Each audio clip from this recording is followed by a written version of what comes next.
I'm gonna switch my topic. Yeah, sure. Surprisingly, he what roasts me on happened was everything that else but my abstract. I took them Like, home to he read. usually is so bad on me. I And I guess get like it's thrown like, on my I'm back. sorry. Whenever I When do, there, it's never good. I walk Oh, home. yeah, so everyone I goes like that. retrace my Because Wilson steps. has way too high of I expectations. can't find That's it. crazy. So it makes me not want to Sorry. like. Well, now So someone's gonna know my diet. Yeah, I don't So I try gave to you cuss because credit every time I say for something, that he one, goes, but okay. just, And then just Red's sort of- totally is not Gotcha. different. I can do that.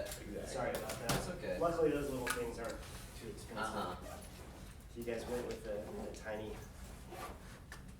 versions. So, what? No, yeah. Sketch paper? Yeah. Still not done. What? All right. We got half page more. Today is when we're going to start talking about history and economics to a certain degree. So I sent you some dates to look up. I also sent you, posted on posted on Moodle those dates that I wanted you to look up, and also this article by Dimitri et al. Published in 2005 by USDA. So one of the nice things about governmental agencies is that they are, for the most part, run by political appointees, but the people who actually do the day-to-day work are actually career bureaucrats. And so most of the people who work at the U.S. Department of Agriculture work at the U.S. Department of Agriculture for long periods of time through multiple presidential administrations.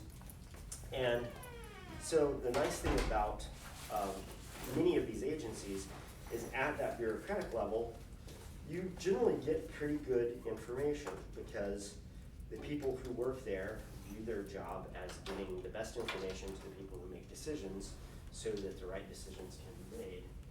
And so I tend to trust governmental websites pretty much. I certainly trust governmental databases for the most part because of the nature of the people who are gathering those things. So we'll talk about some of the things that is in that Dimitri report.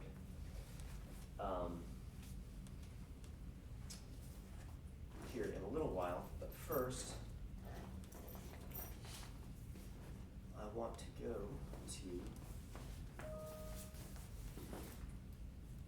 something else.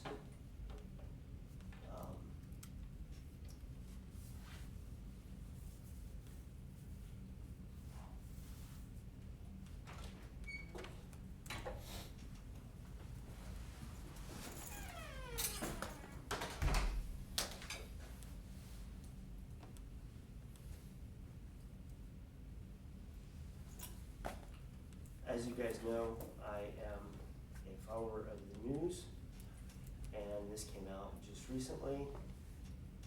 There's a podcast called My Fellow Kansans. It's run out of KCUR, the local NPR program, and it just came out October 18th, and it fits in perfectly with some of the things that are in that report. So I want us to just take a couple minutes and take a listen to this, assuming that I can get it to work.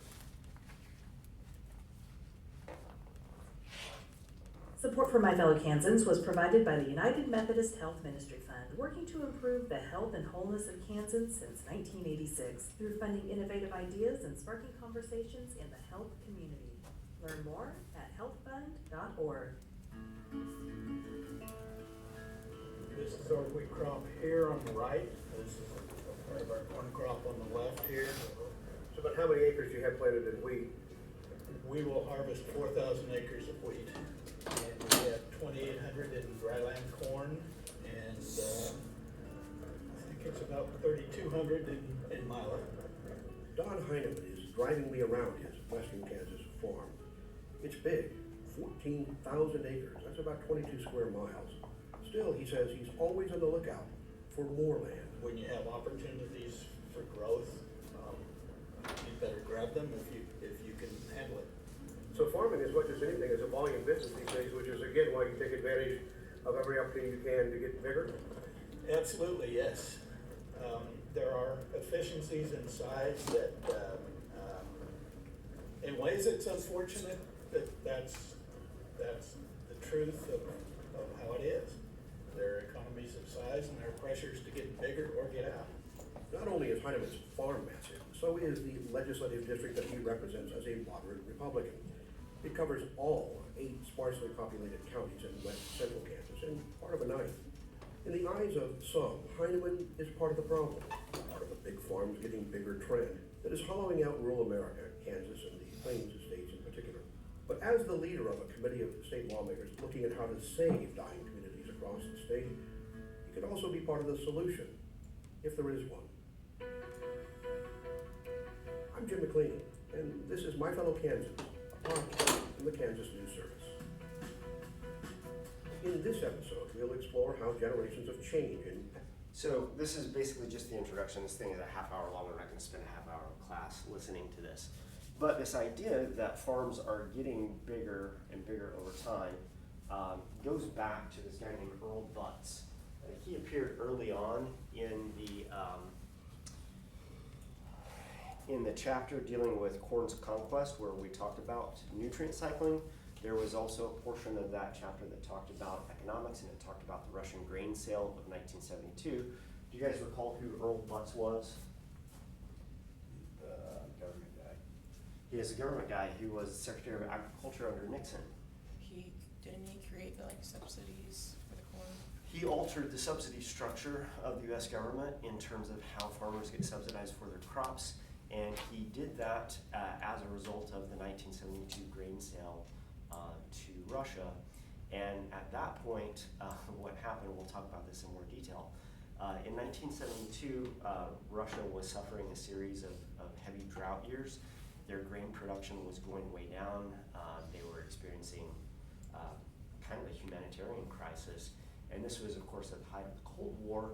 And Nixon thought that one of the ways of warming relations between Russia would be to help bail the Russian people out in their time of need. And it actually kind of worked on that front. But what Nixon basically did was he authorized the sale of all of the U.S. stockpiles of grains to Russia at what was viewed at the time as kind of bargain basement prices, cleared out what was then known at the time as the Ever Normal Granary, these stockpiles of grain that have occurred, during the 50s and 60s leading up to the early 70s. And then unfortunately, the following year, there was a drought in North America.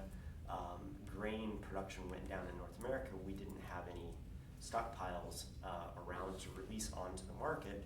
And prices for food started going up in the summer of 1973. And as a result of that, Earl Butz, who was an advocate of the grain sale to Russia, then helped push a bill through Congress that changed the way the government funded farmers and compensated for farmers in low productivity years and high productivity years in such a way that it encouraged farms to either get big or get out. The title on this thing is actually a quote from Earl Butz, which is basically increase the size of your farm, increase the amount of productivity that you have, or you're just going to be forced out of farming. And over time, as you see in that report by Dimitri et al., you can see how the size of farms has increased, the numbers of farmers has decreased, because farmers have gotten larger and larger, more mechanized. You can farm more acres with fewer people, et cetera, et cetera. So price is always a sketchy thing with agriculture, and we'll talk about the economic models that make that so. But before we get to that, I want to go back to deeper history. So this is talking about things that have happened for the most part in the 20th century. I want to go back to prehistory. Wow, this chart is really stubborn. That is a Sharpie. I'm not writing with a Sharpie, I'm writing with a dry erase marker.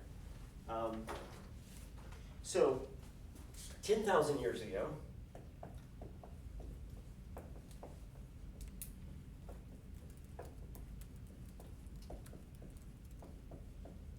how did every human being on the planet get their food? By hunter-gatherer? We were all hunter-gatherers. 10,000 years ago, everybody was a hunter-gatherer. Hunter-gatherers.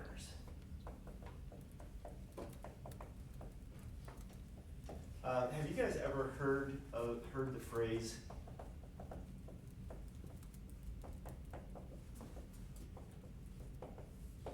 Have you ever heard this phrase, living hand to mouth?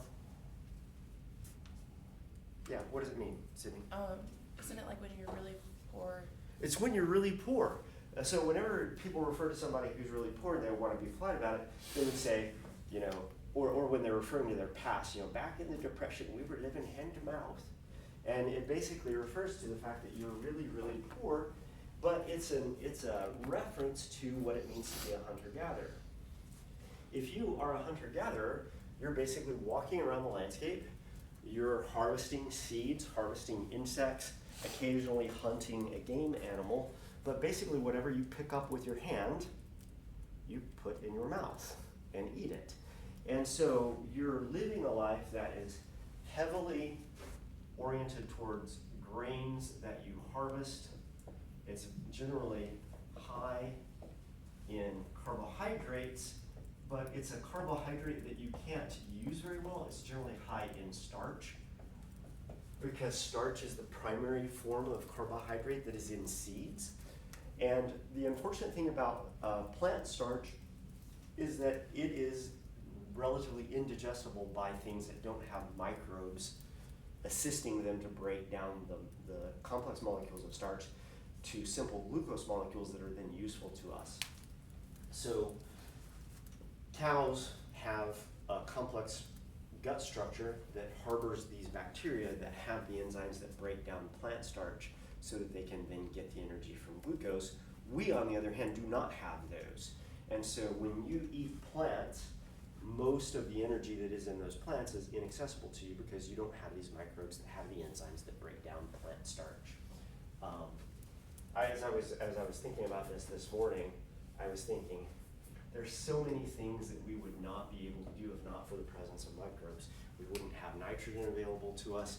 We wouldn't have the glucose stored in starch and cellulose available to us. If not for microbes, we wouldn't have a lot of the things that we have. So grains are high in starch. This is a relatively low protein diet.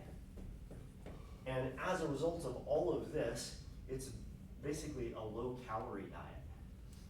So relatively low calorie count, you need about 1,200 calories, dietary calories per day to maintain yourself at kind of a subsistence level. And one of the things about hunter-gatherer societies is they're pulling in about 1,200 calories a day. And so when you think about the life of a hunter-gatherer, it's a life that is right there teetering on the edge of verging into starvation, because most of the food that you're getting is relatively low calorie, low protein food, and you are not getting that much of it. You're getting what you can gather. And the other thing is you're expending a lot of energy in the process of acquiring that, because you're not farming a plot of land, you're not leading a stable sedentary sort of life, you're leading this active lifestyle. So have you guys ever heard of the demographic transition model? It's a way of thinking about how human societies change over time. And so in the hunter-gatherer phase of any society, you basically have high rates of death, which is the red, but you also have very high rates of births. So the blue is the birth rate, the red is the death rate. Total population is plotted down here. During this time, when you have high birth rates and high death rates, your population may be increasing, but if it's increasing at all, it's increasing very, very slowly, because birth rates and death rates are very similar to one another. You're not gaining a lot of individuals to the population. And this is characteristic of being in a hunter-gatherer sort of system. If you look at hunter-gatherers, this is from a book by Jared Diamond called Guns, Germs, and Steel. This is a picture of an Aboriginal individual from the outback of Australia. There are relatively few hunter-gatherer societies left in the 21st century. Australian Aborigines are one of them. The people of southwestern Africa are another of them. But one of the things that you notice about modern hunter-gatherers is they are lean. Very little body fat on them. They're skinny. They're quick because they're eating what we in this country would call a paleo diet, which is basically a hunter-gatherer diet. It's a diet that is relatively low protein, high grain content sort of diet. That is kind of a hunter-gatherer diet. And so as people go towards dietary trends, going back to this hunter-gatherer diet is one of the things. The weird thing about the paleo diet is the paleo diet that we eat in the United States, if you're on a paleo diet, is way higher in protein than an actual hunter-gatherer would have. Because you just don't come across protein sources very often as a hunter-gatherer. Now, people lived this way for hundreds of thousands of years, but about 7,000 or 8,000 years ago, we stumbled upon agriculture.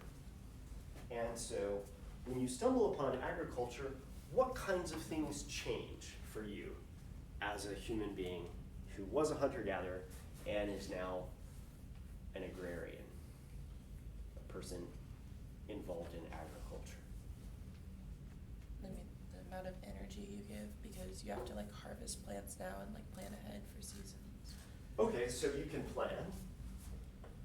What's the result of your planning? More food. Pardon? More food. More food. So you have more food. Hopefully that food is more reliable. What does that mean for your calorie count? It's better. Your calorie count goes up. What does that do to your death rate? Goes down. What does that do to your birth rate? Goes up.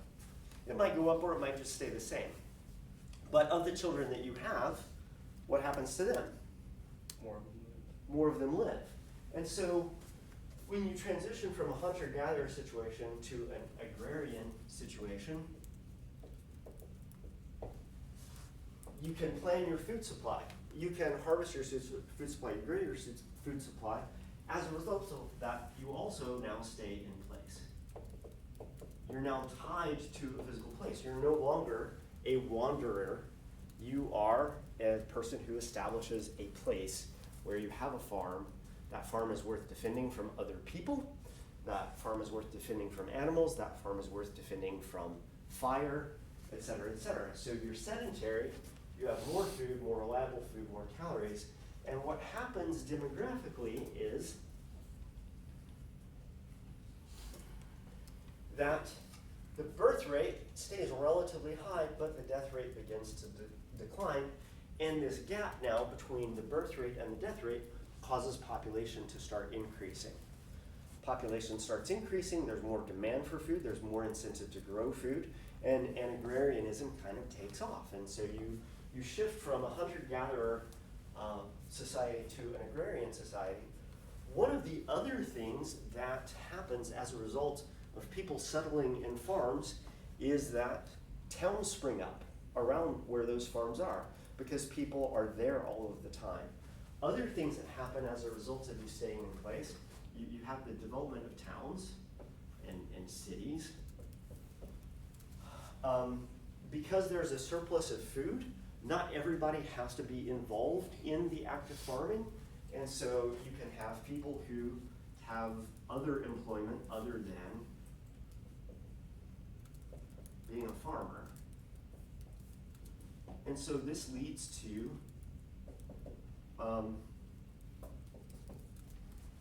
specialization.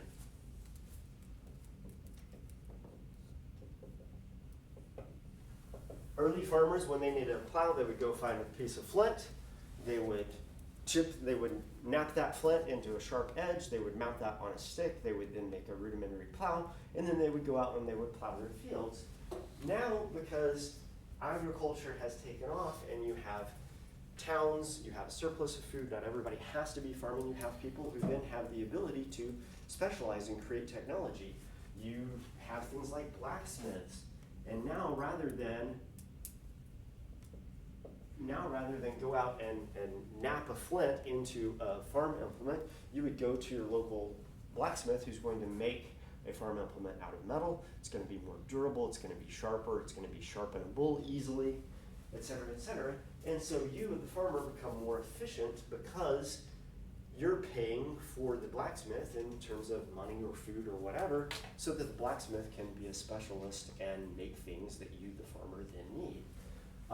Towns and cities necessitate bureaucracies. If you have a town, you need somebody who's going to lead that town. You need, maybe the town provides services. One of those services might be defense. One of those services might be a fire department to put out fires when they occur on your farm, et cetera, et cetera. With bureaucracies come things like taxation. With bureaucracies also come things like military. If you have a farm, if you have a plot of land that belongs to you now, when you were a hunter-gatherer, the land didn't belong to anybody. You may have had a territory that your clan operated within, and you might have defended that territory against other clans coming in. But the fact of the matter is if you were in one part of your territory, it's easy for a clan to come into a part of a territory where you're not and utilize resources that you kind of think of as yours. But when you have a farm, you can throw up a fence around it. You want to defend that farm against other people coming to take over that farm, and so there's a need for police, there's a need for military, et cetera, et cetera. You begin to have all of the trappings of what modern society is. The other thing that happens when you stay in place is you encourage diseases. You guys don't have to be convinced of the fact that when we stuff a bunch of you together in a dormitory, your rates of illness go up. And it's because you're packed together in close proximity to one another, and as a result of that, the possibility of disease transmission from one individual to another individual will become higher. As you become more exposed to diseases, you, human beings, eventually evolve resistance to these diseases. And so, as you continue to become more and more organized, more and more sedentary, more and more localized in cities surrounded by farms, you gain technology, you gain bureaucracy, you gain disease resistance, just as a natural consequence of entering this second phase of the demographic transition. The next phase involves taking the agrarian model and making it more efficient. Using the technological gains that you gained during the agrarian phase of development, instead of having plows that are pulled by animals, you end up getting tractors and things like that. But before we move on, agriculture arose in a variety of different places. This is a figure from a book called Guns, Germs, and Steel by a guy named Jared Diamond. He's an evolutionary biologist. And Guns, Germs, and Steel, have any of you heard of this book or read this book? Yeah, it won a Pulitzer Prize. He's an evolutionary biologist, and he basically took it upon himself to kind of look at history through the lens of ecology and evolutionary biology. And one of his chapters deals with nature's haves and have-nots. And basically, when you look at where agricultural systems blossomed at some time in the past, we had the Fertile Crescent, which is the most famous probably. We had the rise of agriculture in China. Both of these took off at about the same time in history, about 5,000 years BC, but before the Common Era. You have an agricultural region south of the Sahara called the Sahel. You have the Ethiopian region. You have the Eastern Native Americans that happened much later, just a couple of thousand years ago actually, as well as Mesoamerica along the same time frame, and the Andes and possibly a culture in Amazonia. And then you also have an agricultural system in the highlands of New Guinea. And there are particular crops that are associated with each of these different agricultural systems. So in the Fertile Crescent, this is where we have many of the crops that we currently think of. Wheat, bulgur, milo, cows, horses, pigs, etc. China, hogs and chickens and rice. The eastern US had corn and tomatoes and beans, same thing in Mesoamerica. Andes had things like potatoes and llama and things like this. New Guinea is where we get bananas from. The Sahel was a wheat growing region. They borrowed their wheat from the Fertile Crescent. Same thing with Ethiopia, a wheat and grass-based cattle raising society. But once again, the cattle that they're raised aren't cattle that are native to this region of Africa. They're cattle that came from the Fertile Crescent region. And so in all of these areas, you had agriculture arising, but only in a couple of these areas did you have large societies growing up, large what we would kind of consider modern societies growing up. And the society that kind of grew up to take over the world is the society that grew out of the Fertile Crescent. And in this book, Jared Diamond argues that that was inevitable. This book is basically an argument that had you put anybody, had you put Eastern US Native Americans in the Fertile Crescent 7,000 years ago, they would have gone and taken over the world. If you had taken the Chinese and put them in the Fertile Crescent 7,000 years ago, they would have gone and taken over the world. If you had taken Africans and put them in the Fertile Crescent 7,000 years ago, they would have gone and taken over the world. New Guinea Highlanders, put them in the Fertile Crescent 7,000 years ago, they would have taken over the world. Put anybody there at that point in history in that place, they would have taken over the world. Because what happened was, people of the Fertile Crescent farmed the Fertile Crescent until they destroyed the environment in the Fertile Crescent. It was no longer useful for farming. Where did they go?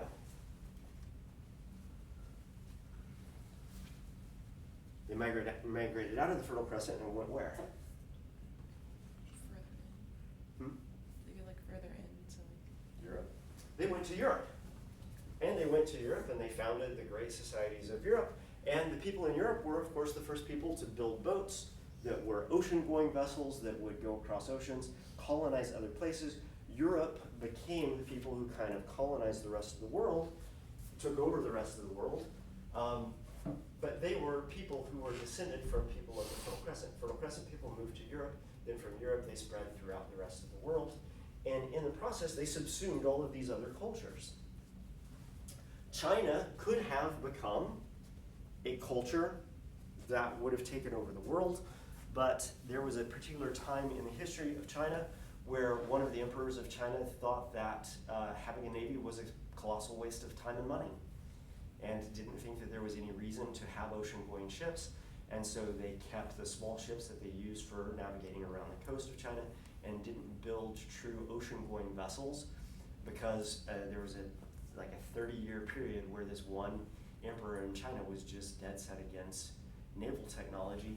That set them back. They were on pace with Europe in terms of having the ability to go across oceans and colonize other places, and one man basically stood in the way of naval developments in China, and in that one emperor's rule, Europe gained that technology, developed that technology, and started going out into the world.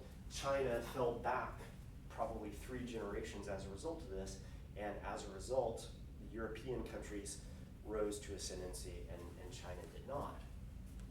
China is now making up for that in spades. But in all these cases, Spanish came to the New World, took over the New World. French came to the New World, took over the parts of the New World that the Spanish hadn't taken over. The British took over most of Africa, parts of Eastern Europe took over smaller portions of Africa, and then there was a lot of trade with European countries with places like China and Japan. Australia, of course, was taken over by the British. So during this colonial expansion, it wasn't the New Guinean Highlanders, it wasn't the Chinese, it wasn't Native Americans, it wasn't Andean people, it wasn't the Mayans, it wasn't the Aztecs, it was Europeans that did this. And Jerry Diamond argues that the reason for this is that they had, in the Fertile Crescent, everything you needed to basically have a super culture that would go out and conquer the world. And what they had was large grain seed crops,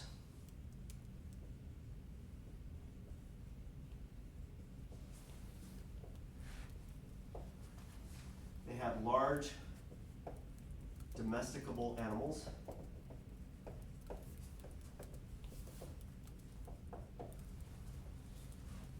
And that's all you need. In the Fertile Crescent, you had wheat, bulgur, why can I not spell?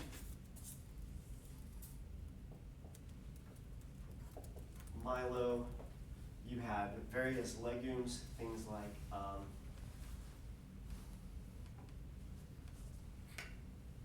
why am I forgetting the name of it? You make split pea soup out of it. They're not really peas, but they're legumes. Lentils, thank you. Lentils. They had lentils, they had chickpeas, they had all of these things in that area, in that region, but they also had cows, horses, goats, sheep, pigs, etc., etc. If you look at any of these other cultures, Eastern US, their large animals that they had were turkeys and deer. In the Andes, the largest animal are llamas, and the next most common animal that is used for food there are guinea pigs. And I've had guinea pigs, it takes a lot of them to fill you up. Mesoamerica, they had three big crops, corn, squash, and beans. That was kind of the basis of their agricultural system, but none of the animals that they had in central to southern Mexico and into Central America, none of those animals that they had there were particularly good as domesticable animals. The largest animal that occurs there is a tapir, and tapirs are solitary animals. They don't adapt well to being grown in captivity because they're not a natural herd animal. If you're in the Sahel or in Ethiopia, you have lots of large mammals.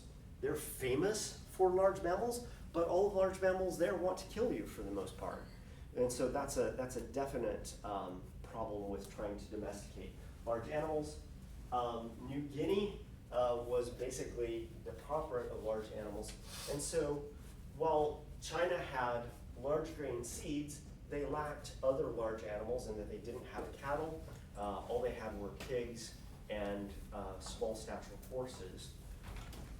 So having these two things set the Fertile Crescent up for civilization to grow quickly, grow effectively, the establishment of city-states, the establishment of bureaucracies, the establishments of militaries, large numbers of people living in close proximity, also giving you specialization of labor and giving you supercharged immune systems because you're transmitting more diseases.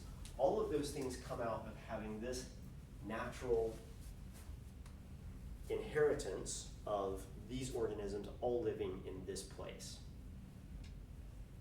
These things led to guns, germs, and steel, which is the title of the book.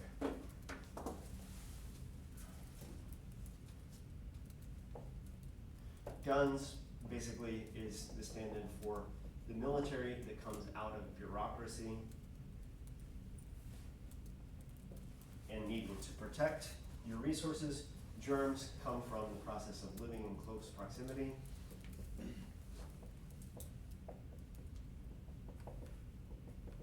And steel basically is his way of representing technology that comes as a result of having a superabundance of food, and that frees people up from being involved in the act of acquiring and gaining food, and frees people up to specialize and develop technology and things like this. And once you have guns, germs, and steel, you can go anywhere and do anything, is his argument.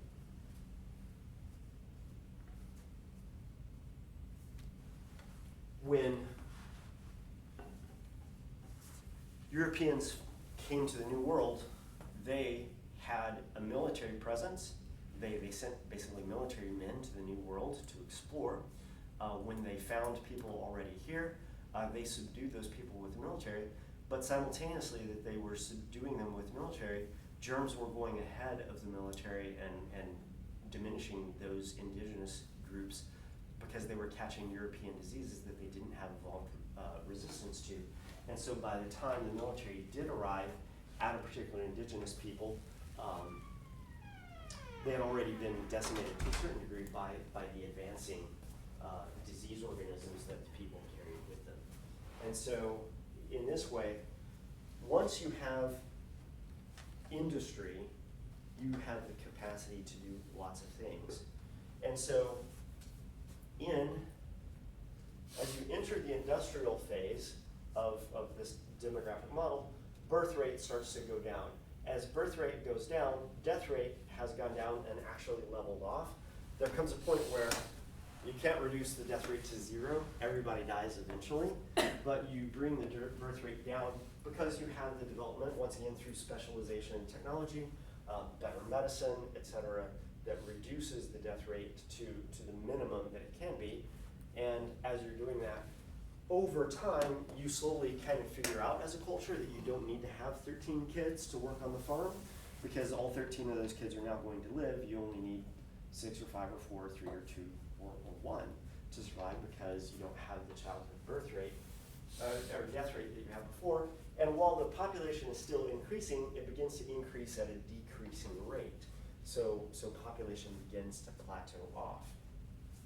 There comes a point where birth rates and death rates meet, and when that happens, you enter a post-industrial phase where eventually the birth rate begins to fall below the death rate and your population starts to go into decline. Can you think of any countries in the world where they've entered this post-industrial state? So I'm going to refer to these as hunter-gatherer, agrarian, industrial, and post-industrial. Can you guys think of any countries that have been in this post-industrial phase for a good long time, like close to 30 years now? Japan? Hmm? Japan? Not Japan. China? Not China. They're still actually solidly in the industrial stage. That was the basis of China's one-child policy. They were trying to get control. That's why I said that. Trying to impose restraints on reproduction because their birth rates were still really high, in spite of the fact that through relatively rapid technological advances, their death rates had gone way I down. knew they had a population problem, so they limited it to 1 child. That's why I said that. Yeah. So they're still, I'll show you some data from a bunch of countries, and you can see that they're still solidly in the industrial, but they're very quickly moving to post-industrial. Probably some European countries. Oh yeah, a lot of European countries. Of course, a lot of European countries. Germany back in the mid-70s crossed the boundary between birth rate going lower than death rate. And one of their challenges in the last 20 years has been maintaining population size that is big enough to get people into factories and things like this, which is why when you go to Germany, wages are relatively high because workers are at a premium. It also is why they have very progressive,